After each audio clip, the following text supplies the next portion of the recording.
The nation unveils its ambition to build a triangular cluster for space technology encompassing Daejeon, Jeollanam-do, and Gyeongsang-nam-do provinces.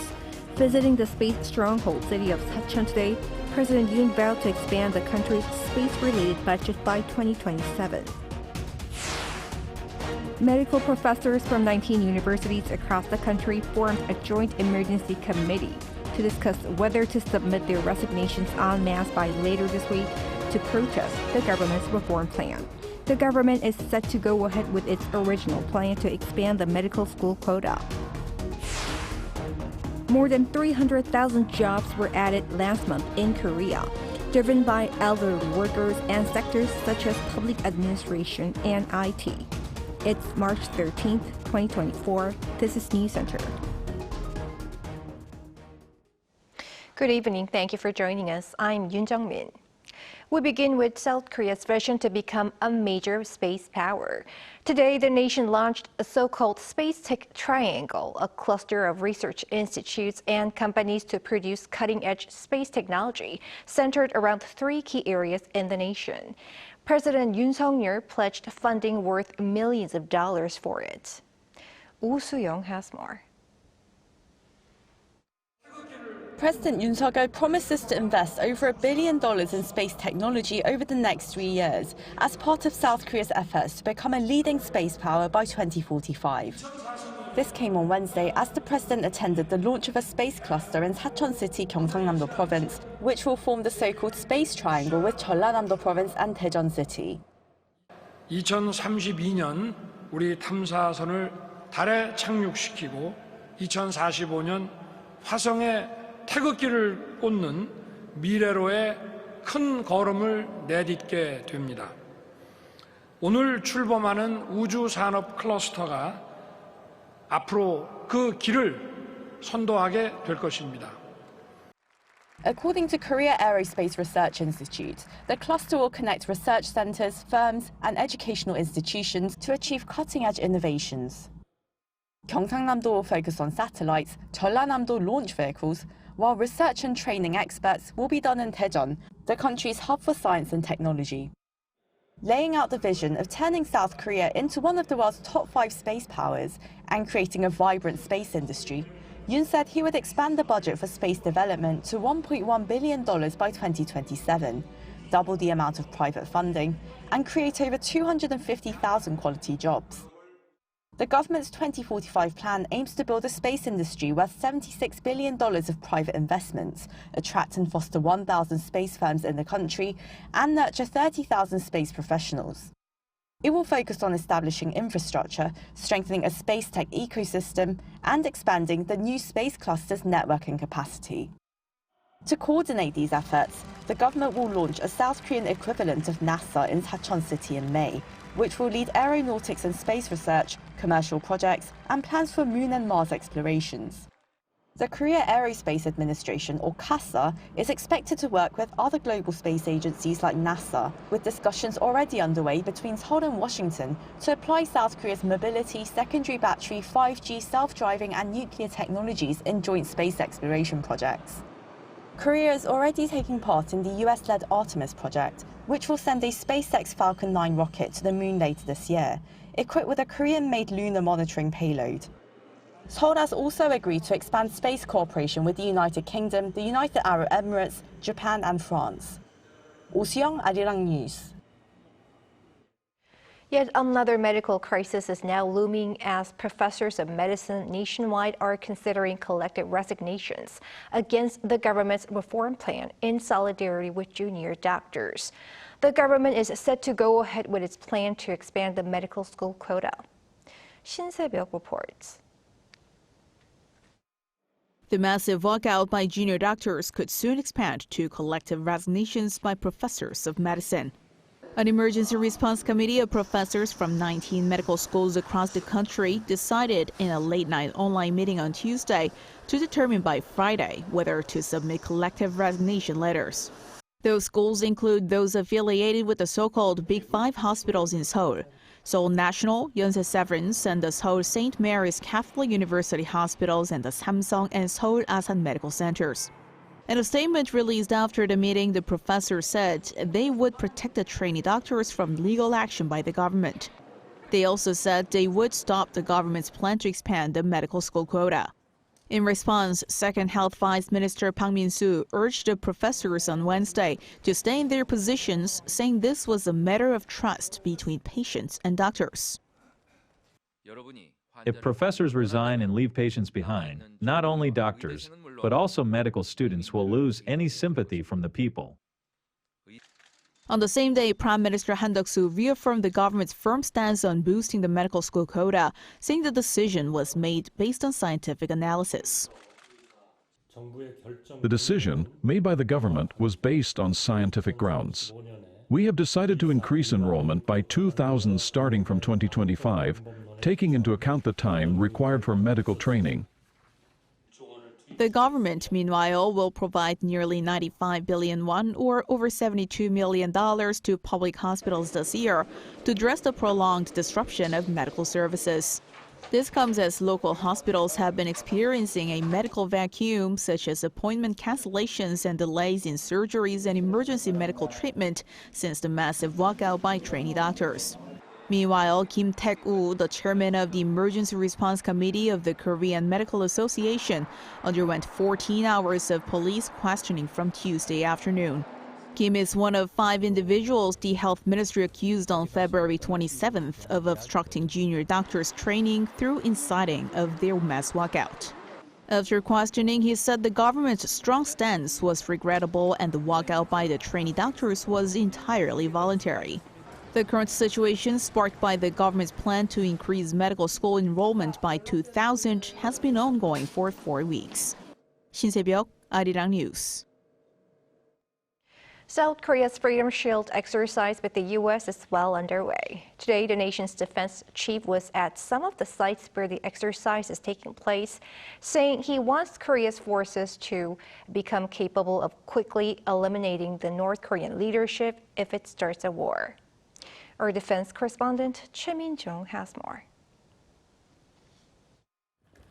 South Korea's special forces have been taking part in the Seoul-Washington Freedom Shield exercise since last Friday. Forces from the two sides have mastered advanced combat techniques like infiltrating key enemy facilities. South Korea's defense chief Shin Won-sik inspected the Army Special Warfare Command on Wednesday and stressed that the special forces must become the world's strongest with the ability to quickly eliminate the enemy's leadership if Kim Jong-un starts a war. Shin inspected another site of the Freedom Shield exercise, the United States Forces Korea's military bunker complex, CP Tango. This is where the ROK U.S. Combined Forces Command directs the ground, sea, and air operations in times of emergency. The defense chief vowed efforts to promptly neutralize North Korean nuclear and missile threats. Meanwhile, on Wednesday, South Korea's Air Force conducted air interdiction drills.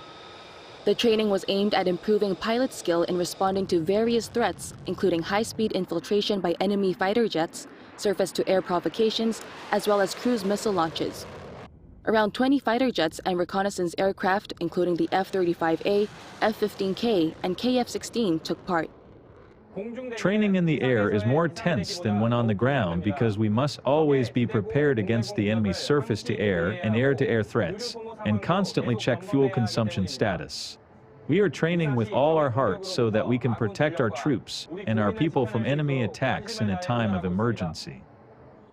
South Korea and the U.S. began their annual Freedom Shield exercise on March 4th to bolster defense capabilities against evolving North Korean nuclear and missile threats. The exercise will run until Thursday. Choi Min-jung, Arirang News. Amid the Russian presidential election nearing, its President Vladimir Putin insists that the country is technically ready for a nuclear war, taking aim at the West. He also said North Korea has its own nuclear umbrella and that Pyongyang has not asked Moscow for any help. Our foreign affairs correspondent Pei Yoon-ji tells us more. Russian President Vladimir Putin says the country is technically ready for nuclear war and a strong warning against the West. He told the country's Russia 1 television and news agency RIA on Wednesday that Russia would be ready to use nuclear weapons if its sovereignty was threatened. He said the U.S. understands that if it deploys American troops in Ukraine, Russia would see the move as an intervention. While adding that if the U.S. conducted nuclear tests, Russia might do the same, he said Moscow is not rushing toward nuclear confrontation, and that he sees no need for the use of nuclear weapons in Ukraine. On North Korea, he said the regime has its own nuclear umbrella, stressing that Pyongyang has not asked Moscow for any help. President Putin's remarks were to indirectly emphasize that the development of North Korea's nuclear capabilities is based on the North's own technology, not the technical assistance from Russia. This comes just 3 days before Russia's presidential election, which will take place for 3 days starting March 15th. The election will likely give President Putin, who's seeking a fifth term, another 6 years in power until 2030. 배은지, Arirang News. Over in the U.S., President Joe Biden and former President Donald Trump clinched their party's presidential nominations on Tuesday local time. Their rematch in November is now certain as widely expected. Jung-Ju has the latest. President Joe Biden and former President Donald Trump both clinched their party's nomination on Tuesday, kicking off the first U.S. presidential election rematch in nearly 70 years. Biden needed 1,968 delegates to win the nomination, and he passed that number on Tuesday night as results came in from primary contests in Georgia, Mississippi, and Washington state, and Democrats living abroad. Trump clinched the 1,215 delegates required to secure the Republican presidential nomination after 4 states held contests, including Georgia, the battleground where he faces criminal charges. The outcome of Tuesday's voting was essentially predetermined after former UN Ambassador Nikki Haley, Trump's last remaining rival, ended her presidential campaign after losing 14 states to him on Super Tuesday. Trump, however, is facing 91 felony counts in 4 criminal cases involving his handling of classified documents and his attempt to overturn the 2020 election, among other alleged crimes. Biden, meanwhile, is dealing with increased pressure from liberal activists frustrated by his support for Israel's war in Gaza. At 81, Biden is already the oldest president in U.S. history and is also working to assure a skeptical electorate that he's still physically and mentally able. President Biden has also come under scrutiny following the release of special counsel Robert Hur's report, which concluded that Biden mishandled and improperly disclosed classified information after leaving the vice presidency. But no charges were filed with Hur, who testified Tuesday on Capitol Hill, saying he didn't believe there was enough evidence to charge Biden with the crime. President Biden and Trump's rematch will be the first featuring 2 U.S. presidents since 1912. And both men have already turned their attention to the November general election. Jung-Ju, Arirang News.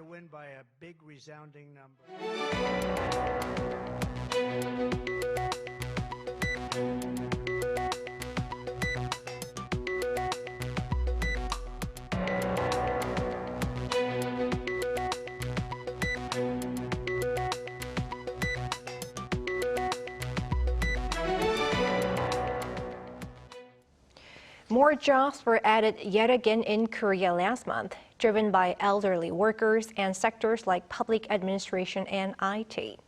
In fact, the nation's employment rate was the highest for any February. Park Gon-wook covers the latest findings.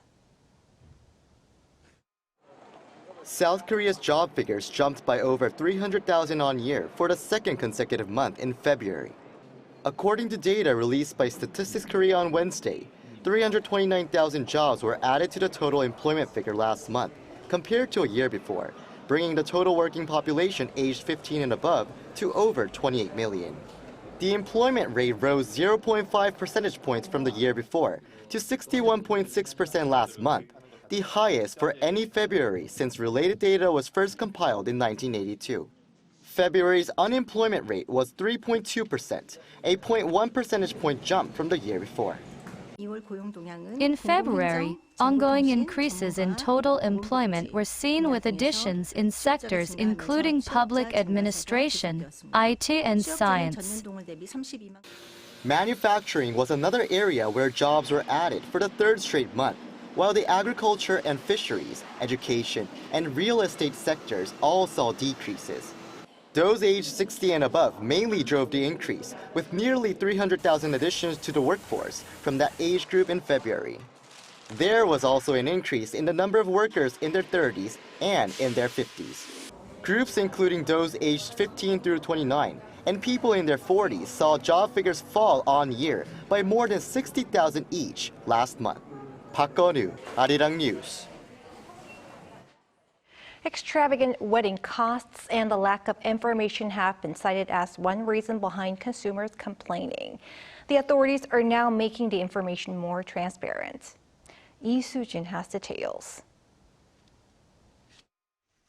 South Korea will make it mandatory for wedding-related businesses to disclose their prices starting next year to improve transparency in the wedding industry. That's according to plans targeted toward young South Koreans announced during an emergency economic meeting led by Finance Minister Choi Sang-mok on Wednesday. In the wedding sector, measures are being prepared to make it mandatory for businesses to provide information on prices for marriage-related goods and services that consumers can easily understand. High wedding costs have plagued prospective couples for a while now, with numerous accounts of overspending due to the lack of information about various wedding services. To address this, the government will from next year require firms to disclose prices of wedding-related goods and services, such as dress and venue rentals and wedding photography, on the Korea Consumer Agency website. And in a move to further mitigate the price burden for prospective couples, the government is adding museums such as the National Museum of Korea and the National Library of Korea to the list of 120 public facilities already being used as wedding venues. The government also plans to revise regulations in new industries such as fintech and robotics. In Wednesday's meeting, the finance ministry announced plans to allow individuals to not just send Korean won, but also foreign-denominated currencies to others through prepaid electronic payment services, allowing people to more easily split the bill when traveling abroad. The government will also establish internal guidelines to allow the South Korean police to use patrol robots, as other countries have already begun deploying them to improve public safety. Lee Soo-jin, Arirang News. Starting Thursday, mobile users will receive a subsidy of up to 500,000 Korean won, or around $380 when switching mobile carriers. The Korea Communications Commission passed a proposal on Wednesday regarding the criteria for providing subsidies when changing phone numbers during a switch of mobile carriers. This follows the amendment to the enforcement decree of the Mobile Device Distribution Act last Friday, aiming to activate market competition to lower handset prices. Also, the frequency of changes to publicly announced subsidies, previously limited to twice a week, will now be changed to once a day. The net inflow of foreign investment on the local bourse last month was the largest seen in more than a decade. Data from the Bank of Korea on Wednesday shows that foreign investors bought a net worth of around $5.6 billion of local shares in February. That's the largest amount seen since 2013. The Bank of Korea attributed this to optimistic forecasts for local chip makers, as well as expected returns from the Corporate Value Up program unveiled last month. The total net inflow of foreign investment in stocks and bonds amounted to $8.1 billion. U.S. inflation rose higher than expected in February ahead of Federal Reserve's rate decision next week. In the meantime, the S&P 500 climbed to a new all-time high. Lee Seung-jae has more. According to the U.S. Commerce Department's Bureau of Labor Statistics on Tuesday, the U.S. Consumer Price Index rebounded slightly in February and remained stagnant in the low 3% range. The latest data showed that U.S. CPI rose 3.2% compared to the same month a year ago and was up 0.4% from the previous month. U.S. inflation peaked at 9.1% in June 2022 and has since slowed down, fluctuating in the low to mid 3% range since June 2023.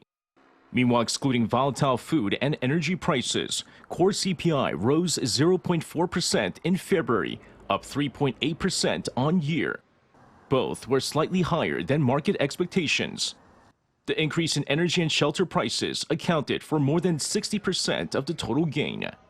However, despite the slight rise in the U.S. consumer prices and the prospect of the U.S. Fed freezing its key rates further, Wall Street reacted positively to the latest CPI data, with the S&P 500 climbing to a new all-time high during Tuesday's trading session. The S&P 500 rose more than 1% on the day to close at 5,175.27, breaking the previous high set just 3 sessions ago. The Dow Jones ended trading up 0.61%, while the tech-heavy Nasdaq rose over 1.5%. According to a senior investment strategist at U.S. Bank Wealth Management, rising inflation is an indication that consumers are doing well and that the slight rise in the CPI isn't affecting investor sentiment. Lee Seung-jae, Arirang News. Global superstar BTS Jungkook, Standing Next to You, the third release from his debut solo album Golden, has stayed on the U.S. Billboard's Hot 100 main singles chart for 18 consecutive weeks. This makes him the second longest charting K-pop solo artist after Psy, whose Gangnam Style was on the chart for 31 straight weeks in 2012. Jungkook's other songs have enjoyed significant popularity as well. His collaboration with American singer-songwriter Charlie Puth, Left and Right, stayed on the chart for 17 straight weeks, while his debut solo single 7, also from Golden, charted for 15 weeks. My Name is Lo Ki-won, a South Korean Netflix movie starring actor Song Joong-ki, has topped the company's most viewed non-English movies list.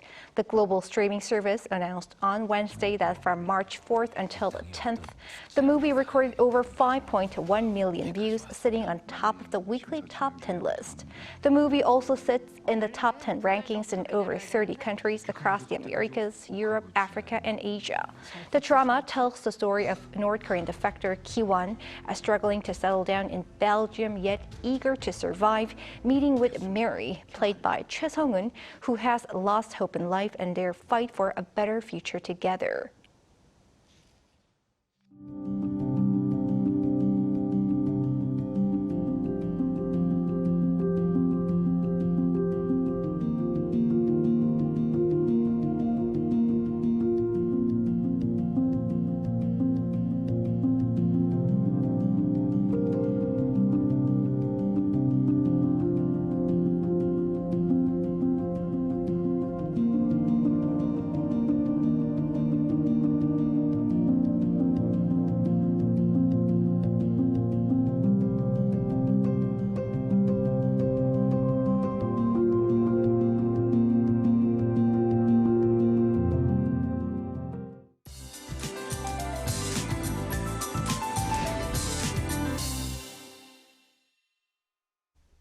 With clear skies across the country today, the sunny weather made it feel more like spring.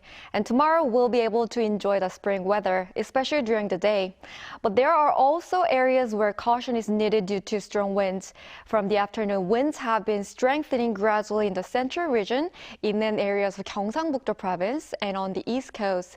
In particular, as the atmosphere is gradually drying up on the east coast, there's a high risk of fire accidents. Please take extra precautions. From tonight, smoke from overseas is expected to gradually flow in, including in the Seoul metropolitan area. The air quality will worsen overnight, and tomorrow, the concentration of ultrafine dust will increase across the country, except for the Jeollado provinces and Gyeongsang-Namdo province, where a fine dust mask will be a must. Tomorrow, Seoul, Daejeon, Gwangju, and Gyeongju will start off at 2 degrees Celsius. Daily highs will move up to 15 in Chuncheon and Seoul, Daegu and Gyeongju, 18 degrees Celsius. Temperatures will continue to rise. On the weekend, daytime temperatures in Seoul will rise to 16 degrees, making it feel like April. That's all for Korea. Here are the weather conditions around the world.